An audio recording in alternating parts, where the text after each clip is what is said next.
నమస్కారం. ప్రజాస్వామ్యంలో ఓటు వేయడం నేరమా? మనకు నచ్చిన నాయకుడికి మద్దతు తెలపడం ప్రాణాల మీదకు తెస్తుందా?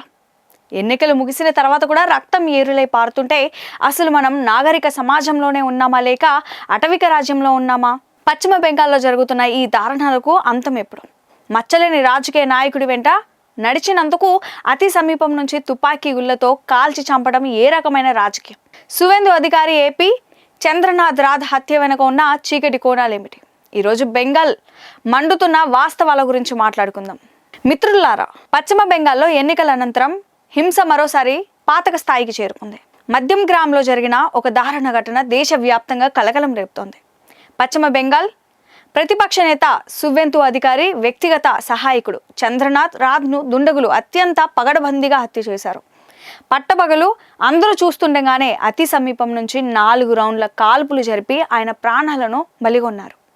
ఇది కేవలం ఒక వ్యక్తిపై జరిగిన దాడి కాదు, ప్రజాస్వామ్యంపై జరిగిన దాడి.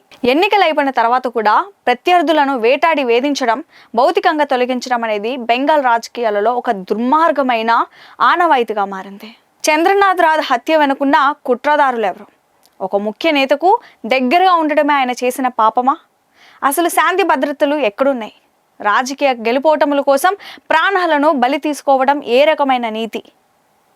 ఓటు ద్వారా గెలవలేనప్పుడు ఇలాంటి హింస ద్వారా భయపెట్టాలని చూడటం పిరికి పంద చర్య మాత్రమే.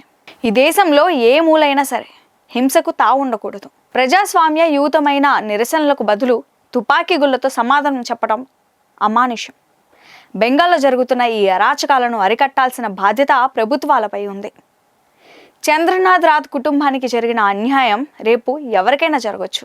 ఇటువంటి సంఘటనలు జరిగినప్పుడు మనం మౌనంగా ఉంటే అది నేరస్తులకు మరింత బలాన్ని ఇస్తుంది.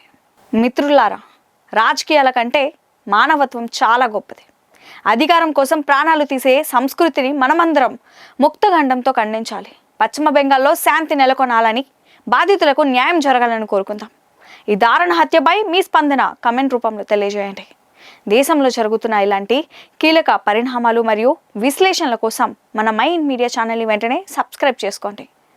ఈ వీడియోను షేర్ చేసి హింసకు వ్యతిరేకంగా గళం ఎత్తండి. ధన్యవాదాలు. జై Hind. Mind Media, the voice of India.